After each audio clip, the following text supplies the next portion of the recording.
हाँ, खड़तड़े पहला क्वेश्चन पढ़ गई। हाँ sir. W is the wife of H, who is lunatic, purchases a diamond set of rupees 10 lakhs from beauty jeweler on credit, referring to the provisions of the Indian Contract Act 1872. Decide whether the beauty jeweler is entitled to claim the above amount from the property of H. H एक lunatic भैया थे। ठीक है sir. Lunatic means थोड़े से दिमागी संतुलन उनका खोया हुआ था। तो डब्लू इनकी वाइफ है। Okay sir. तो सर है ना, डब्लू ने जो एच की वाइफ है, ब्यूटी ज्वेलर्स से क्या किया, फिर डायमंड सेट खरीद लिया 10 लाख रुपए का। Diamond set. Okay sir. Now credit पे खरीदा, उधार पे खरीदा। अब इंडियन कॉन्ट्रैक्ट एक्ट के प्रोविजंस के हिसाब से बताइए, decide whether the beauty jewellers is entitled to claim the amount from the property of the H. Sir अपन ने ये पढ़ा है कि यदि कोई बंदा, यदि माइनर को या पर्सन ऑफ अनसाउंड माइंड को या फिर इन पे डिपेंडेंट किसी को, या फिर इन पे डिपेंडेंट किसी को necessaries as to life provide कराते हैं, necessaries as to life provide कराते हैं, तो फिर ये इनको पर्सनली रेस्पॉन्सिबल तो नहीं बना सकते, बट इनकी प्रॉपर्टी में से वो चीज लेने के, अपने आप को उस चीज के लिए रिम्बर्स करने के लिए एलिजिबल हो जाते हैं। क्या बन जाता है सर? क्वासी कॉन्ट्रैक्ट बन जाता है। ठीक है सर। तो पहले ये समझाएंगे आप लोग कि सर इस तरीके से जो मैंने अभी बात बताई। बट सर यहाँ पर क्या लिया जा रहा है उधार पे? इनके डिपेंडेंट के द्वारा डायमंड सेट लिया जा रहा है उधार पे, 10 लाख रुपए का। Sir is it a necessity as to life? मुझे तो कहीं से नहीं लगता it is a necessity as to life. तो सर ये रिइंबर्समेंट करने का क्वासी कॉन्ट्रैक्ट एच के साथ में जो ज्वेलर्स हैं, ब्यूटी ज्वेलर्स, उनको राइट नहीं मिलना चाहिए। ये तो हो गई बेसिक बात। ठीक है, बेसिक आंसर। लेकिन सर इस क्वेश्चन को अपन एक एंगल से और देखेंगे जब मैं आपको टॉपिक स्पेशल कॉन्ट्रैक्ट पढ़ाऊंगा ना, इंडेमनिटी, गारंटी, बेलमेंट, प्लेज और एजेंसी। तो वहां पर स्पेशल कॉन्ट्रैक्ट्स में वाइफ को अंडर सर्टेन कंडीशंस हस्बैंड का एजेंट माना जा सकता है। वाइफ को अंडर सर्टेन कंडीशंस हस्बैंड का एजेंट माना जा सकता है। उसके लिए बहुत सारी चीजें फुलफिल होनी जरूरी है जो हम वहीं पर पढ़ेंगे। अभी तो इन्होंने क्या है, सीधा वो बता दिया कि ल्यूनेटिक है, तो इनका इशारा किस तरफ है? Person of persons who are incompetent to contract, वो या फिर उनके डिपेंडेंट जो है। अभी इशारा उस तरफ है, तो उसी के हिसाब से ही इस क्वेश्चन पे, मतलब इस सिचुएशन पे और एंगल्स अपने को देखने मिलेंगे in that portion. Question number 2 की तरफ चलते हैं। पढ़ करते रहे। Question 2. Z rents out his house situated at Mumbai to W for a rent of rupees 10,000 per month, a sum of rupees 5 lakhs, the house tax payable by Z to the municipal corporation being in arrears. His house is advertised for sale by the corporation. W pays the corporation the sum due from Z to avoid legal consequences. Referring to the provisions of the Indian Contract Act 1872, decide whether W is entitled to get reimbursement of the said amount from Z. देखो, जी ने अपना घर जो है वो W को 10,000 रुपए पे दिया। ठीक है। 5 लाख रुपए का जो हाउस टैक्स था, जो कि जेड को, लैंडलॉर्ड को, जी को खुद को पे करना था, म्युनिसिपल कॉर्पोरेशन को, वो एरियर्स में था। तो कॉर्पोरेशन ने उसका घर नीलामी के लिए लगा दिया। कॉर्पोरेशन को राइट था कि यदि आपका एक पर्टिकुलर लिमिट तक, 4-5 लाख रुपए तक, यदि आपका जो टैक्स है, म्युनिसिपल टैक्स है, वो यदि एरियर्स में हो जाए, तो वो नीलाम कर सकता है आप और प्रॉपर्टी को। ठीक है। तो डब्ल्यू ने कॉर्पोरेशन को पे कर दिया sum due from Z to avoid legal consequences. अब बताइए, डब्ल्यू रिइंबर्समेंट ले पाएगा क्या जेड से? Sir payment by an interested party, quasi contract. समझ में आ गया कैसे आंसर करोगे इसको? Payment by an interested party quasi contract. Just give me a second. आज काफी लोग नहीं आए हैं, थोड़ा मुझे जान के हैरानी हुई है, बट कोई बात नहीं। Just give me a second. हम लोग थर्ड क्वेश्चन के साथ में स्टार्ट करते हैं। जस्ट गिव मी।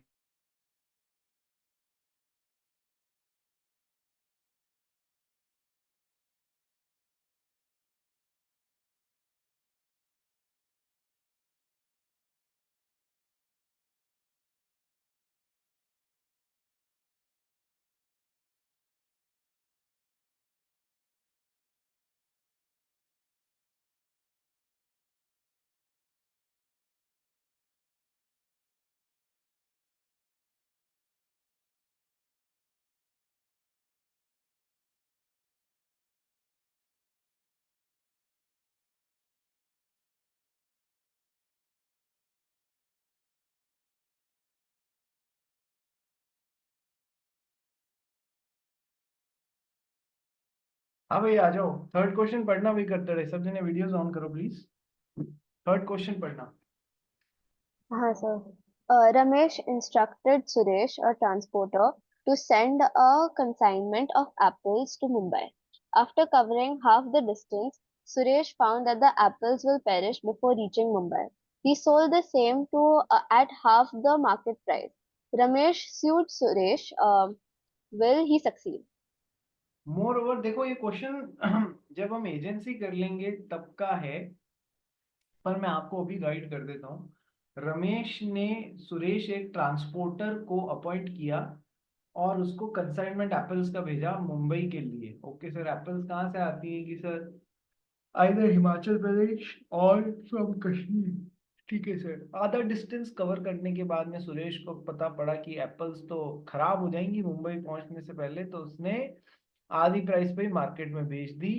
रमेश ने सुरेश के ऊपर केस ठोक दिया। क्या वो सक्सीड होगा? सर यहाँ पर एजेंसी बाय इमरजेंसी,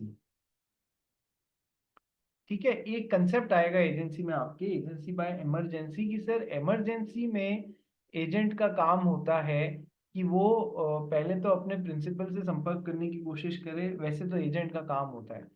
और सर कई बार क्या होता है, ट्रांसपोर्टर जो है he is working on behalf of the apple owner, तो उसको भले ही एजेंट अपॉइंट नहीं किया, but he is an agent by emergency. Emergency situation आ गई, एप्पल सड़ जाएगी, तो क्या उसका ये दायित्व नहीं होता है कि वो अपने मालिक का लॉस मिनिमाइज करे? Yes sir. तो यह एजेंसी बाय इमरजेंसी क्रिएट हो गई है, मालिक का लॉस उसको मिनिमाइज करना था, तो बीच रास्ते में उसने आधे प्राइस में एप्पल्स बेच दी, क्योंकि बाय द टाइम वो मुंबई पहुंचता सारी एप्पल्स सड़ जाती, तो कुछ भी नहीं मिलता मालिक को।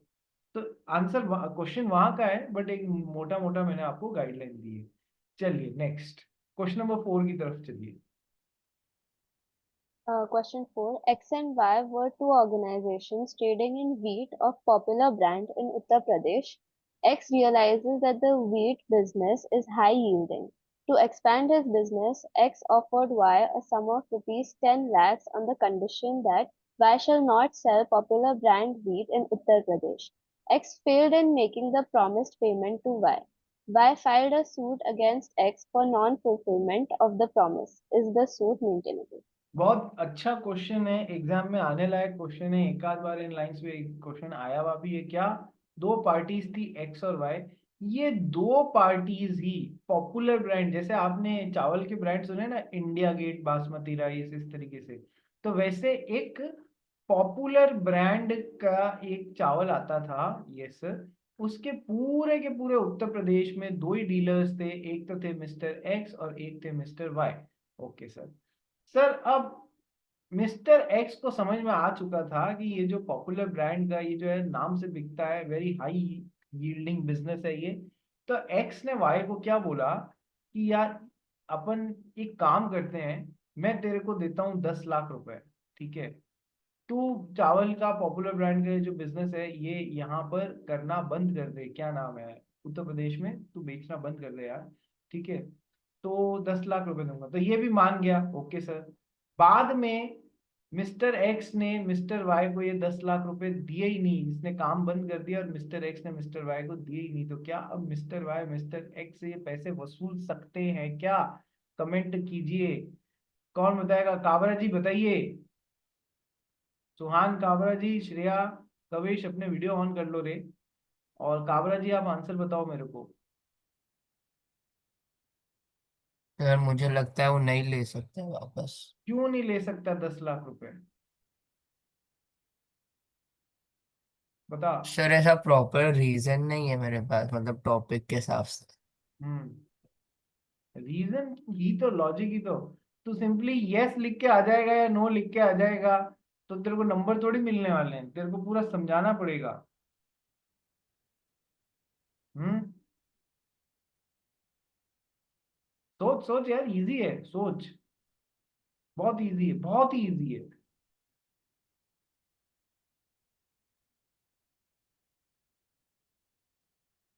देखो ऐसा क्लिक नहीं हो रहा है सर अभी मैं। दिमाग की एनर्जी है ना सारे बालों को बड़ा करने में लग रही है, उसको है ना चलाने में काम ले। याद करने में काम ले। काबरा, देख सिस्टर ने तो क्रैक कर लिया है, सिस्टर और ब्रदर जो भी है उन्होंने क्रैक कर लिया है। तेरे को भी करना है फर्स्ट हिट में। हाँ भाई, कौन बताएगा? देवांश तू बताएगा?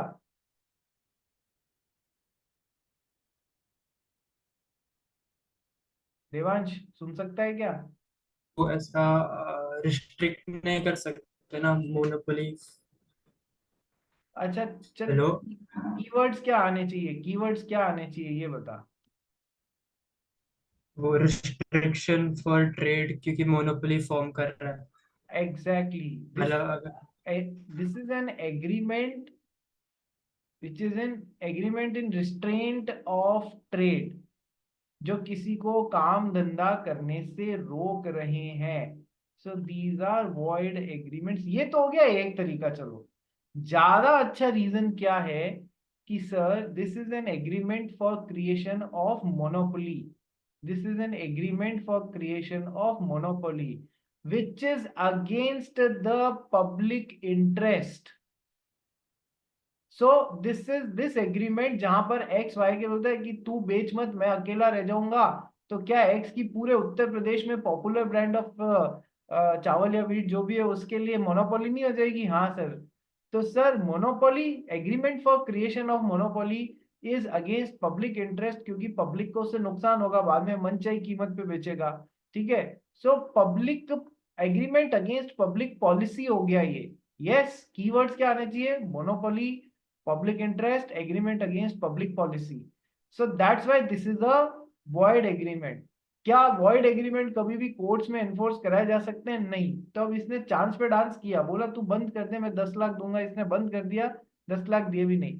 तो क्या ये कोर्ट में इस एग्रीमेंट को एनफोर्स करा सकते हैं? नहीं sir. void agreements cannot be enforced into the court of law. void agreements and void contract, void word का मतलब ही यही होता है कि they cannot be enforced into the court of law. So that's why. तो sir agreement in restraint of trade are void agreements, yes ये भी एक तरीका हो सकता है, लेकिन ज्यादा अच्छा तरीका कौन सा है?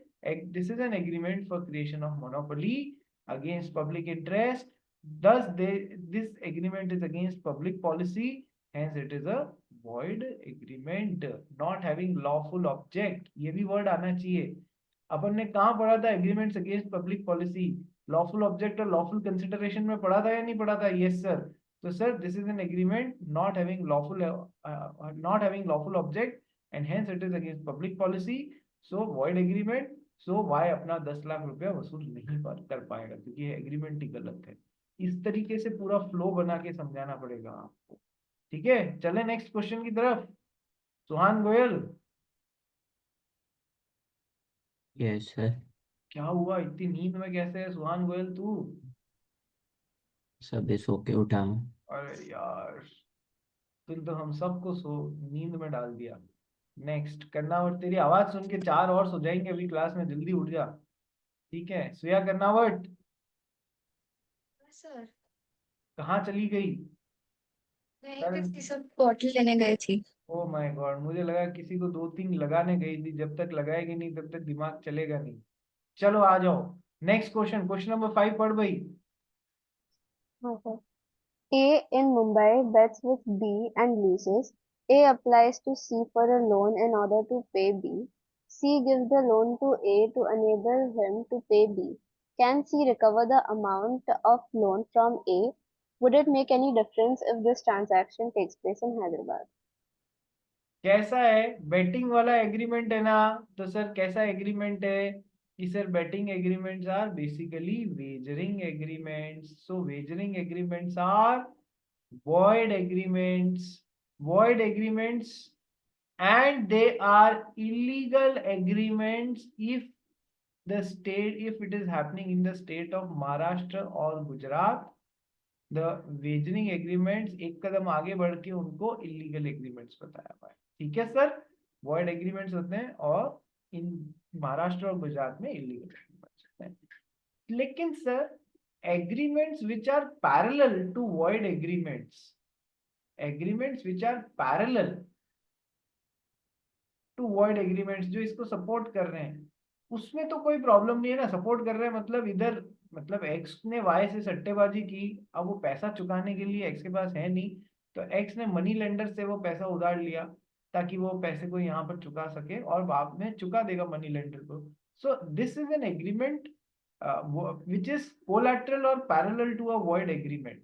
सर ये वैलिड है, ये बिल्कुल इन्फोर्स किया जा सकता है, मनी लेंडर अपना पैसा वसूल सकता है, कोई प्रॉब्लम नहीं। लेकिन सर यदि यही चीज स्टेट ऑफ महाराष्ट्र में और गुजरात में हो रही होती, तो ये कैसा एग्रीमेंट होता है एक्स और मनी लेंडर के बीच में, कैसा एग्रीमेंट हो जाता है कि सर ये एक एग्रीमेंट ऐसा एग्रीमेंट हो जाता है विच इज कोलैटरल और parallel to an illegal agreement. तो sir it is supporting the illegal activity, so sir ये भी फिर इलीगल हो जाता है इसका नेचर का, इसलिए फिर इसको भी गलत मान के इसमें एनफोर्स नहीं कराया जा सकता, गलत है ये।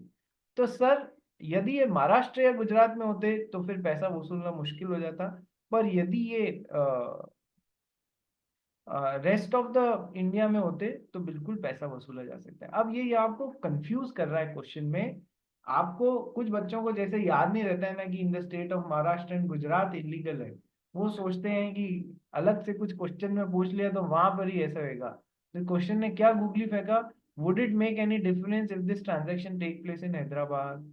हैदराबाद कोई महाराष्ट्र गुजरात में थोड़ी आते हैं यार, ठीक है, इसलिए वहां पर कह रहा है तो वहां पर भी पैसा वसूल सकता है। केवल महाराष्ट्र और गुजरात में इलीगल एग्रीमेंट के पैरेलल एग्रीमेंट्स भी इलीगल पेंटेड होते हैं, टेंटेड होते हैं, इस वजह से वहां पर पैसा वसूल नहीं किया जा सकता। काबरा जी बोलिए।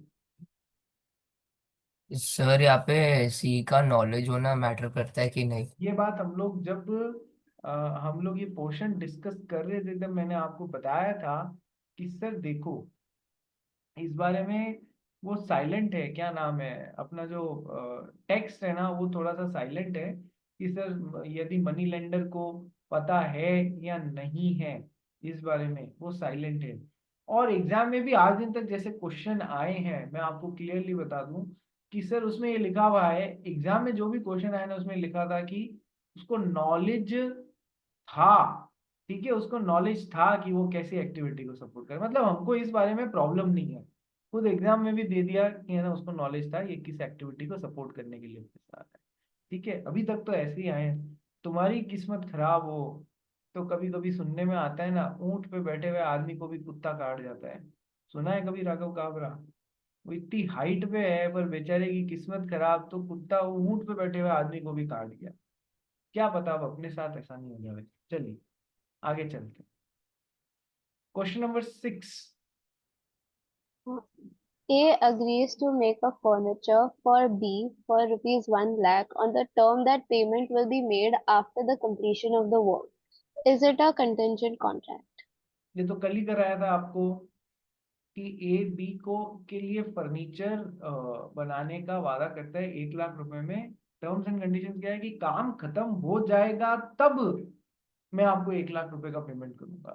तो सर अब ये कंटिजेंट कॉन्ट्रैक्ट है या नहीं है, कंटिजेंट कॉन्ट्रैक्ट है या नहीं है, कविश देसाई बता। कविश, कविश। हाँ, एक agrees.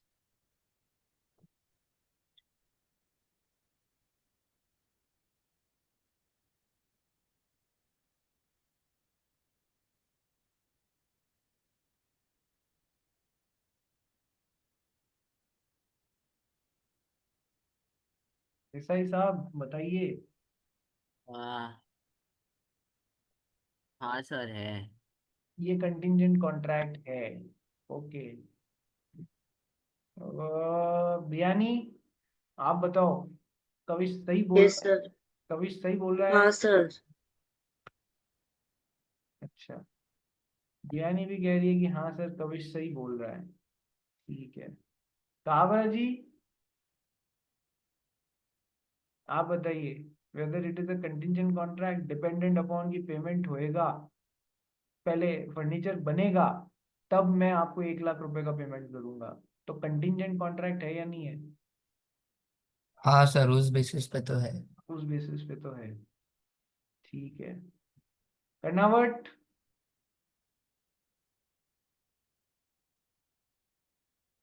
अगला नंबर अपना ही होता है कर्नावट। कहाँ चले गए? सर बट फर्नीचर तो वो सर्टेन इवेंट है ना, मतलब वो फर्नीचर तो बना ही देगा। नहीं, कोई सर्टेनिटी नहीं है कि मैंने तेरे साथ कॉन्ट्रैक्ट किया तो वो बन ही जाएगा, भले ही कॉन्ट्रैक्चुअल चीज हो। तो बात फिर हाँ। बात सर्टेनिटी या अनसर्टेनिटी की तो है ही नहीं। क्वेश्चन सर्टेनिटी या अनसर्टेनिटी का तो नहीं है।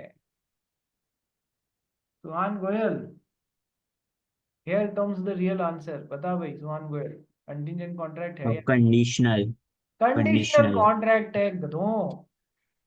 है जिसने भी इसको कंडीशनल कंटिंजेंट कॉन्ट्रैक्ट बोला ना, मेरी बात का बुरा मत लगाना। देखो, कल परसों में मैंने इतना डेप्थ में जाके 2 बार समझाया था कि ये कंटिंजेंट कॉन्ट्रैक्ट और कंडीशनल कॉन्ट्रैक्ट में फर्क कैसे करना है। तो इसका मतलब है कि हम लोग ध्यान नहीं दे पाए हैं। तो इसका मतलब है कि, और कंटिंजेंट कॉन्ट्रैक्ट पे और क्वासी कॉन्ट्रैक्ट वाले चैप्टर में से क्वेश्चंस आते हैं बेटा, ध्यान रखना। देखो, वापस समझो, यदि तुम लोगों को समझ में नहीं आया है तो प्लीज मेरी बात का बुरा मत लगाना। नेक्स्ट, कि सर मैं आपके लिए फर्नीचर बनाऊंगा और आप उसके लिए मुझे 1 लाख रुपए देंगे। ओके सर, लेकिन ये 1 लाख रुपए तब दूंगा जब फर्नीचर बन जाएगा। सर ये कंडीशनल कॉन्ट्रैक्ट है, कंटिंजेंट कॉन्ट्रैक्ट नहीं है। कंडीशन है क्या कि जब फर्नीचर बन जाएगा तब 1 लाख रुपए आएगा। Yes sir, number 1। नंबर 2, कि सर एक होता है contingent contract. Contingent contract is dependent upon happening or non-happening of some future uncertain event। Main चीज क्या है कि सर मान लो 10,000 रुपए का प्रीमियम दिया और 5 लाख रुपए का फायर इंश्योरेंस लिया कि सर 5 लाख रुपए तक का नुकसान होगा। तो सर फायर लगेगी, जो कोलैटरल या पैरेलल इवेंट है उस पे डिपेंड करेगा कि ये यहां से यहां पर कोई पार्टी को परफॉर्म करना है या नहीं करना है। ठीक है? तो मतलब this is contingent contract which is dependent upon a parallel event. यहां पर फर्नीचर बना के देना तो it is the part and parcel of the contract itself. यहां पर कॉन्ट्रैक्ट का पार्ट नहीं है, वहां पर पैरेलल इवेंट होता है कंटिंजेंट कॉन्ट्रैक्ट में। एक तो ये वाला ऐसा सवाल आए ना तो ये कंडीशनल कॉन्ट्रैक्ट है, ऐसा सवाल आए तो ये कंटिंजेंट कॉन्ट्रैक्ट है। कर्नावट समझ में आया या वापस समझाऊं बेटा? ठीक है, कहाँ गलती हुई समझ में आया? आगे से ध्यान रखना, ऐसे क्वेश्चंस कभी कभार आ जाते हैं एग्जाम में, इस वजह से नंबर लूज नहीं करने यार, एक एक नंबर का। बियानी साहब कहाँ चले गए? हाँ सर, मैं इधर ही हूँ। हाँ, माना कि मेरा सब्जेक्ट बड़ा बोर लगता है तेरे को, पर है ना, थाली में जब बोर भी आते हैं, आम भी आते हैं, ककड़ी भी आती है और मिठाई भी आती है ना, तो सब खाने खा के खत्म करना पड़ता है। एक भी झूठी छोड़ी तो सबका एतराज आ जाता है कि यार ये झूठी छोड़ दी है। तो मतलब पास होना है ना तो सारे डाइजेस्ट खा के डाइजेस्ट करने पड़ेंगे, समझ गई ना? ठीक है, चलिए आगे आ जाओ, नेक्स्ट क्वेश्चन की तरफ चलते हैं। क्वेश्चन नंबर 7 पढ़ भाई। A received certain goods from B, promising to pay rupees 10,000. Later on, A expressed his inability to make the payment. C, who is known to A, pays rupees 6,000 to B on behalf of A. However, A was not aware of the payment. Now, B is intending to sue A for the amount of rupees 10,000. Can B do so? Advice. Question कुछ इस तरीके से है कि sir Shreya Biyani है, उसने किसी से मान लो श्रुति खरतड़े से 10,000 रुपए का उधार लिया हुआ था। ओके सर, पेमेंट की डेट आने से पहले इसने बोल दिया भैया मैडम मैं नहीं चुका पाऊंगी। ओके, पर बियानी के कुछ अच्छे दोस्त हैं जैसे स्वीया कर्नावट है, उसने इसके ब्याह पे 10,000 में से 6,000 रुपए चुका दिए। क्वेश्चन ने ये नहीं बोला हुआ है कि है ना towards full and final settlement, यानी कि पूरे 10,000 की बजाय एवज में 6,000 और मामला ड्रॉप कर दो, ऐसा नहीं बोला हुआ है। जब ऐसा नहीं बोला हुआ है तो अभी भी बियानी के ब्याह पे 4,000 रुपए पेंडिंग है या नहीं है, क्योंकि उसकी फ्रेंड कर्नावट ने तो मात्र 6,000 रुपए चुका है। Yes sir. तो सर अब कर्नावट जो सॉरी श्रुति खरतड़े जो है श्रेया बियानी को कितने रुपए के लिए स्यू कर सकती है सर? 4,000 रुपए के लिए मैक्सिमम स्यू कर सकती है, और उसके लिए भी नहीं कर सकती यदि ये full and final settlement word आ गया तो। ठीक है, तो सर अभी क्वेश्चन में आया तो नहीं, तो मैक्सिमम सर 4,000 रुपए के लिए स्यू कर सकती है। अब क्वेश्चन इसमें एक थोड़ा सा घालमेल डाल रहा है, क्या बोल रहा है कि सर बियानी को ये पता नहीं है कि है ना उसकी फ्रेंड ने उसके बिहाफ पे 6,000 रुपए ऑलरेडी पे कर दिए 10,000 में से। सर चाहे पता हो चाहे नहीं पता हो, यदि खरतड़े ने ये 10,000 से अगेंस्ट कंसिडरेशन कोई भी पार्टी दे सकती है या नहीं दे सकती, अपन ने पढ़ा है ना doctrine of privity of contract और doctrine of privity of consideration में। अपन ने doctrine of privity of consideration में पढ़ा है कि यदि वाई पैसा नहीं चुका पा रहा है तो इसके बिहाफ पे इसका दोस्त जेड पैसा चुका सकता है, और यदि एक्स ने वो बाय के बिहाफ पे जेड से एक्सेप्ट कर लिया तो वो वैलिड कंसिडरेशन कहलाएगा। यस सर, ये भी पढ़ा हुआ है ना? Yes sir. तो कंसिडरेशन तो थर्ड पार्टी दे सकती है, doctrine of privity of consideration as applicable in India. ठीक है सर। तो सर अब भले ही बियानी को पता हो या नहीं हो कि दोस्त ने इसके बिहाफ पे 6,000 रुपए चुका दिए हैं, सर वो इसका बेनिफिट ले सकती है जब भी वो लाइमलाइट में आए। ये पूरे 10,000 रुपए के लिए इस पे स्यू नहीं कर सकती, ओनली बचे हुए 4,000 रुपए के लिए इस पे स्यू कर सकती है। क्लियर है? Yes sir, very simple. तो वर्ड्स आने चाहिए, doctrine of privity of consideration, consideration कोई भी पार्टी चुका सकती है who is not a party to the contract, और वो वैलिड कंसिडरेशन है यदि उससे एक्सेप्ट किया जा रहा है तो, और सामने वाली पार्टी को उतने लेवल से आप कम स्यू कर पाएंगे भले ही उसको इस बारे में पता हो या नहीं पता हो। ठीक है, चलिए next point. Question 8. X, Y, and Z are partners of software business who jointly promise to pay rupees 30,000 to A. Over a period of time, Y becomes insolvent, but his assets are sufficient to pay 1/4 of his debts. Z is compelled to pay the whole. Decide whether Z is required to pay whole amount himself to A in discharging joint promise. Chapter कौन सा है? सबसे पहले मुझे ये बताओ कौन से चैप्टर से ये क्वेश्चन है?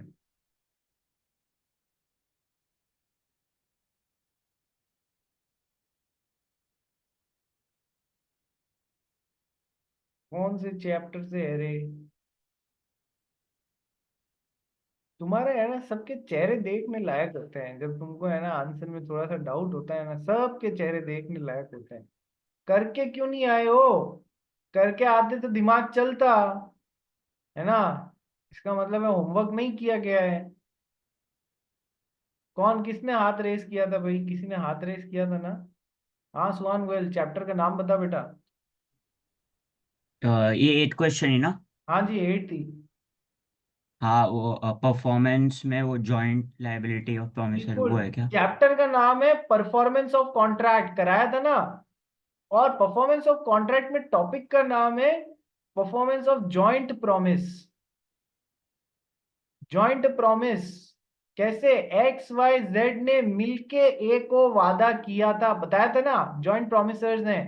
तो सर इसमें कीवर्ड तो पहला keyword performance of joint promise, दूसरा कीवर्ड कि सर यदि कॉन्ट्रैक्ट साइलेंट है तो जॉइंट प्रॉमिस कैसे परफॉर्म होगा सर, इनकी कैसी लाइबिलिटी है sir? Joint and several liability है इस पैसे को चुकाने को। ये को joint and several, joint and individual liability है, ये वर्ड आना चाहिए एग्जाम में, सॉरी आंसर में। ठीक है सर, मिलके मान लो 90,000 चुकाने हैं फॉर एग्जाम्पल, तो तीनों की रेस्पॉन्सिबिलिटी कितनी हो जाएगी सर? जॉइंटली भी 30,000 और चूंकि कॉन्ट्रैक्ट साइलेंट है, क्या एक किसी एक को भी पूरे 90,000 चुकाने का बोल सकता है? हाँ सर, क्योंकि सेवरल इंडिविजुअली भी ये लोग सब 90,000 के लिए भी रेस्पॉन्सिबल होंगे। तो ज्वाइंट भी है और सेवरल भी है। यदि किसी एक से 90,000 पूरा का पूरा चुकाने का बोल दिया गया, क्या वो मना कर सकता है? नहीं, क्योंकि ज्वाइंट एंड इंडिविजुअल भी है। तो सर, पर उसका कंट्रीब्यूशन लेने का अधिकार रहता है या नहीं रहता है? हाँ सर, वो बाकी से 30,000 का कंट्रीब्यूशन ले लेगा। इतना याद आया या नहीं आया? सबको याद आया? बियानी जी, गोयल गोयल साहब को तो ध्यान है, काबरा जी, कर्नावट जी, सबको याद आया? Joint and several liability, performance of contract. Kavish Desai बेटा, कविश, हाँ सर। ठीक है। आगे अब क्वेश्चन में एक ट्विस्ट डाला हुआ है, जो भी मैंने आपको कराया था कि सर पूरे 90,000 रुपए एक को ही चुकाने को बोल दिए थे, एक को, तो क्या वो चुकाने के लिए बाध्य है? हाँ सर, कंपल वो है, क्योंकि जॉइंट एंड इंडिविजुअल रिस्पॉन्सिबिलिटी है। पर सर वो कंट्रीब्यूशन वसूल सकता है। पर सर हुआ ये कि ये हो गया इस दौरान इंसॉल्वेंट, पूरा एक को ही चुकाने को बोल दिया, ये हो गया इंसॉल्वेंट। ठीक है सर, इंसॉल्वेंट हो गया। तो सर वैसे यदि क्वेश्चन में कोई और जानकारी नहीं दी हुई है, तो इसके हिस्से का 30,000 जो बाकी के जॉइंट प्रोमिसेस हैं वो बरोबर बरोबर बेयर विथ कर लेंगे। यानी कि अब एक्स कितना चुकाएगा?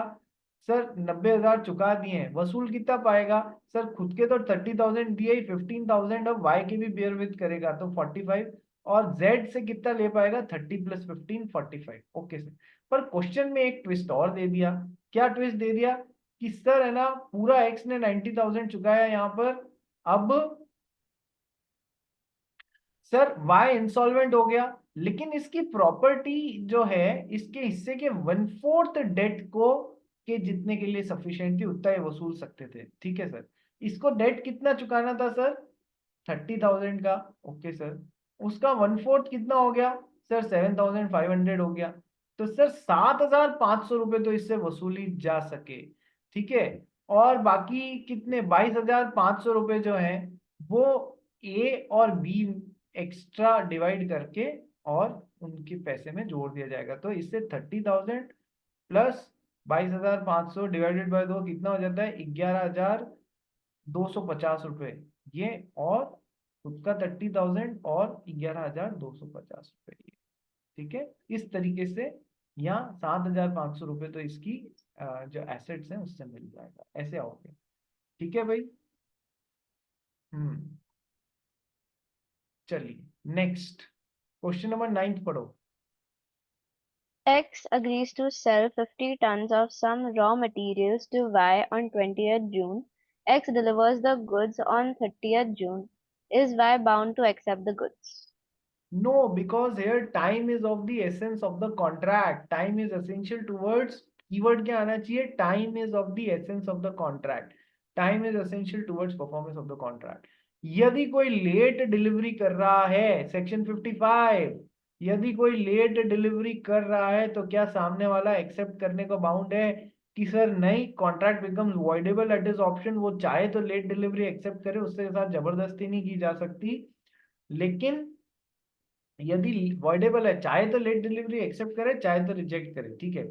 यदि लेट डिलीवरी एक्सेप्ट कर रहा है तो बाय डिफॉल्ट डैमेजेस नहीं मांग सकता, केवल तब मांग सकता है जब लेट डिलीवरी एक्सेप्ट करते वक्त ही बोल दे भाई मैं लेट डिलीवरी एक्सेप्ट इसी बेसिस पे कर रहा हूँ कि मेरे को जो डैमेजेस है उनकी भरपाई तुम करोगे। मानते हो तो फिर लेट डिलीवरी एक्सेप्ट कर लेता हूँ। ठीक है, ये है इसकी थ्योरी। तो keyword time is of the essence of the contract. ठीक है। क्वेश्चन नंबर 10 पढ़ लो।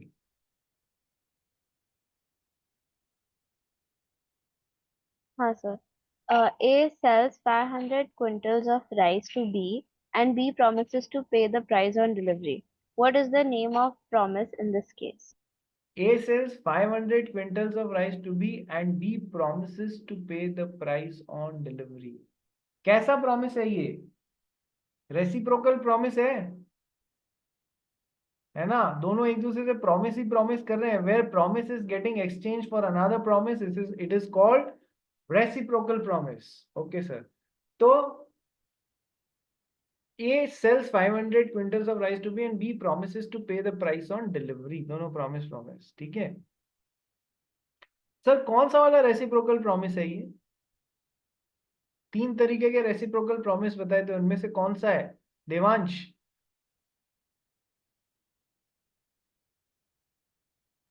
हाँ सर, कौन सा वाला रेसिप्रोकल प्रॉमिस है बेटा ये? वो इंस्टेंट, वो डिपेंडेंट वाला। अच्छा चल, तीनों के नाम बता खरतड़े। सर पहले म्यूचुअल और इंडिपेंडेंट है, फिर डिपेंडेंट है, और थर्ड वाला नहीं आ रहा सर। सर फिर एक और होता है, फिर एक और होता है, फिर सर, है ना? नहीं, एक डिपेंडेंट ऑन ईच अदर, वो वाला एक है। Mutual and concurrent, conditional and dependent. Concurrent, हाँ ठीक है, कॉन सेम लिंक पे वापस रिज्वाइन करो सब जने फटाफट।